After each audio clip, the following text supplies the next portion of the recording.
জয় নিতাই। হরে কৃষ্ণ, রাধে রাধে। শুরু করছি দশম অধ্যায় 42 নম্বর শ্লোক। অথবা বহু নৈতান কিন জ্ঞানত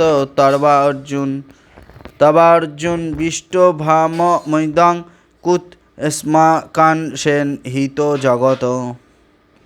হে অর্জুন, অথবা এই প্রকার বহু জ্ঞানের দ্বারা তোমার কি প্রয়োজন? আমি আমার এক অংশের দ্বারা সমগ্র জগতে ব্যাপ্ত হয়ে অবস্থিত আছি। পরমেশ্বর ভগবান সর্বভূতে সর্ব আত্মারূপে পরমাত্মা রূপে প্রবিষ্ট হয়ে এই জড় জগতের সর্বত্র জায়গায় বিরাজমান।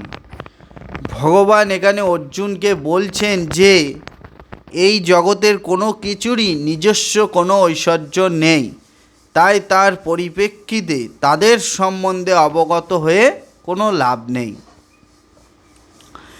আমাদের জানতে হবে যে সব কিছুরই অস্তিত্ব সম্ভব হয়েছে কারণ শ্রীকৃষ্ণের পরমাত্মা রূপে সেগুলি মধ্যে প্রবিষ্ট হয়েছেন। মহত্তম জীব ব্রহ্মা থেকে শুরু করে একটি ক্ষুদ্র পিঁপড়ে পর্যন্ত সকলেরই অস্তিত্ব সম্ভব হয়েছে, কারণ ভগবান তাদের সকলের অন্তরে বিরাজমান এবং তিনি তাদের প্রতিপালন করছেন।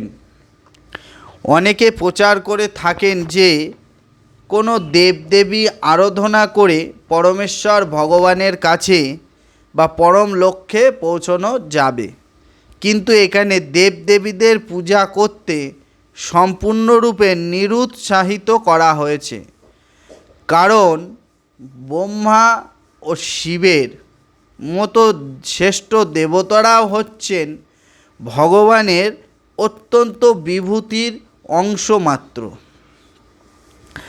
ভগবান হচ্ছেন সকলের উৎস এবং তার থেকে আর কেউ শ্রেষ্ঠ নয়।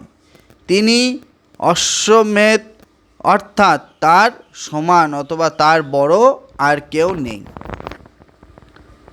পদ্মপুরাণে বলা হয়েছে যে যদি কেউ পরমেশ্বর ভগবানের শ্রীকৃষ্ণকে দেবদেবীর সমান বলে মনে করেন,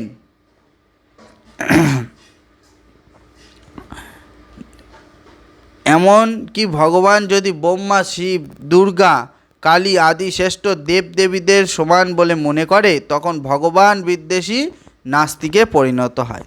বাদবাদী অংশটা পার্ট 2-তে দেব। জয় নিতাই, রাধে রাধে।